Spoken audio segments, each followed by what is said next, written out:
We're going to talk about different postural syndromes and what this piece of equipment, the biomechanics system, how it can be used to correct those syndromes. And what we're talking about once again is myofascial release for people with upper cross syndrome, lower cross syndrome, and pronation distortion syndrome.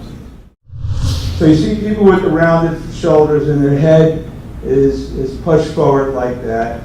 And the reason why is either they're doing a lot of training with pushing motions and not enough pulling motions. So everybody, wants to have a big chest, right? The guys and girls do it a different way, right? You go see a plastic surgeon. Right? The guys are pushing weights, and they're getting big, repetitive patterns, overload over and over and over again, and they're not doing enough pulling motions to counteract that. And now you have the head pushed forward and the rounded shoulders, and you're in a kyphotic position. Okay? This can also take place, once again, by just sitting in front of a computer all the time. Because you're in that same position.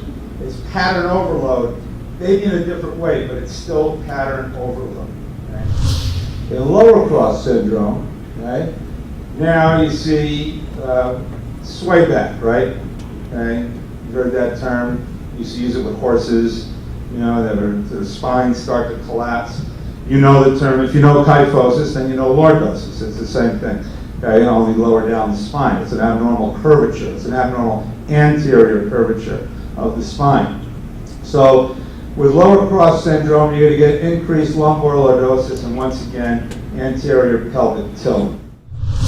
So the reason why we pronate is to get the first digit onto the ground so you can toe off. So if you look at your foot, and I'm going to use my hand because your hand is similar to the foot, meaning my thumb is my big toe and my pinky is my little toe. If you look at your foot as I'm looking at my hand, this is your first metatarsal in your foot. It's bigger than the second metatarsal. And the second's bigger than the third, fourth, fifth. There's a reason why. Because when you toe off, you're supposed to toe off your first and second metatarsal, your big toe. Okay? And that's why those bones are bigger, to handle the load. It's not good to have a flat foot, but it's also not good to have too big of an arch. Too big of an arch means that you have a really rigid foot, right?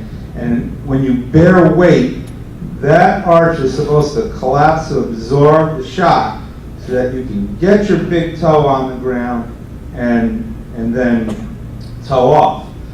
But if your arch is so rigid, it can't do it, right? And so several things can happen. You get really tight plantar fascia. Okay? You have Achilles tendonitis. That load is going to go somewhere, once again. So you're trying to overly pronate to correct for these things.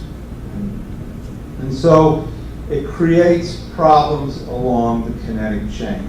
Now, years ago, when we looked at that, we just looked at what we call the distal end of the kinetic chain. Distal end of the kinetic chain is your foot. Proximal end is your head, okay? We're still looking at that, okay? And, there's still orthotic control, taping techniques, other things, pads we put in your shoe, other stuff like that. But we're also now looking more up the kinetic chain to the hips again. We keep coming back to this core place, okay? So now we're also looking at the proximal end of the kinetic chain. The reason why is because if you overly pronate, you're going to cause more tibial torsion, okay? Your tibia, your shin bone is going to rotate. When that rotates, it's going to load your patellar tendon. Your patellar tendon can handle it fine, right? It passes, the load passes the patellar tendon. Starts going up the kinetic chain. Where does it end up? Ends up once again into your hip flexors. Okay? Hip flexors get tight, glute shuts off, okay? Hamstrings take over, you go into a lordotic position, okay? And you have issues. The core, okay? What is the core? The core stabilizes the kinetic chain. dynamically, okay? Which means muscle groups working together. When I say dynamically, that's the opposite of statically. There's a difference, right? We have ligaments in our bodies that hold bones together, that form joints. Those are what are called static stabilizers. There's no contractile tissue there.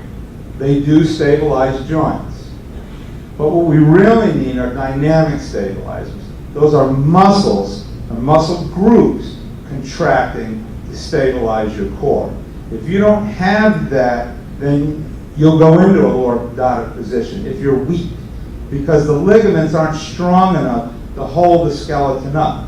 You have to look at it as a musculoskeletal system. It may be held together by ligaments, but it really operates by muscle systems.